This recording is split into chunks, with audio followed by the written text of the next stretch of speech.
Floyd Mayweather Jr. mabilis pero ang galawan, sa edad na 46 years old ay talaga nga namang pambihira ang kakayahan ng isang Floyd Money Mayweather Jr. sa larangan ng boxing.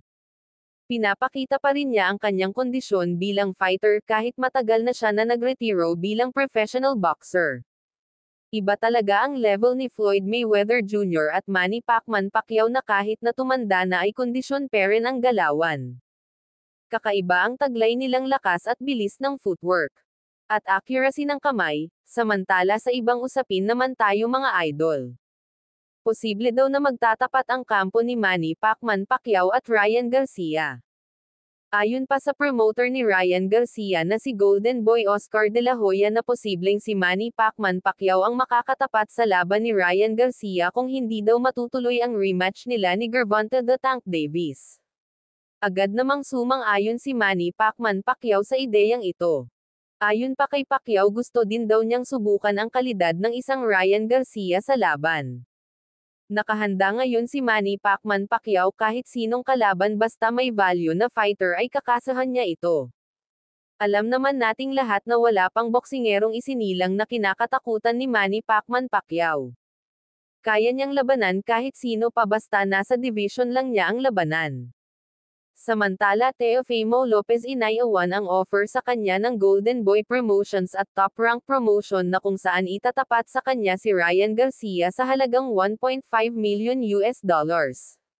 Ayon pa kay Teofimo Lopez ang liit lang daw na bayad ng $1.5 million para sa kagaya niyang matibay na world champion na kung saan dalawa na daw ang tinalo niyang naging undisputed world champion na sina Josh Taylor at Vasyl Lomachenko kaya mag-aantay na lang daw siya ng mga bigating laban na kung saan pwede siyang kikita ng malaking salapi.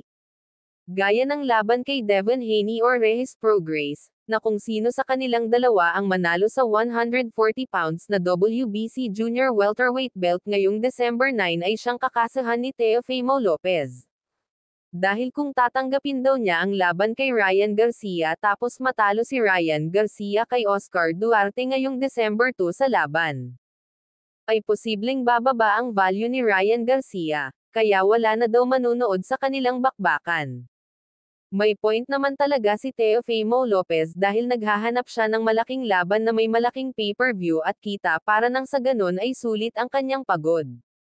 Magaling at magandang panoorin naman talaga si Teofimo Lopez pag lumalaban dahil bihira itong umaatres mahilig itong makipagpalitan ng mukha sa boxing ring.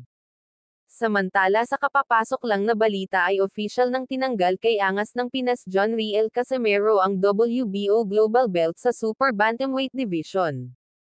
Official na itong nabakante. Ito'y paglabanan ni Carl James Martin at Chai Wat ng Thailand ngayong December 18, 2023, hindi pa nagbigay ng komento ang kampo nila John Riel Cuadro Alas Casimero sa isyu ng naturang belt.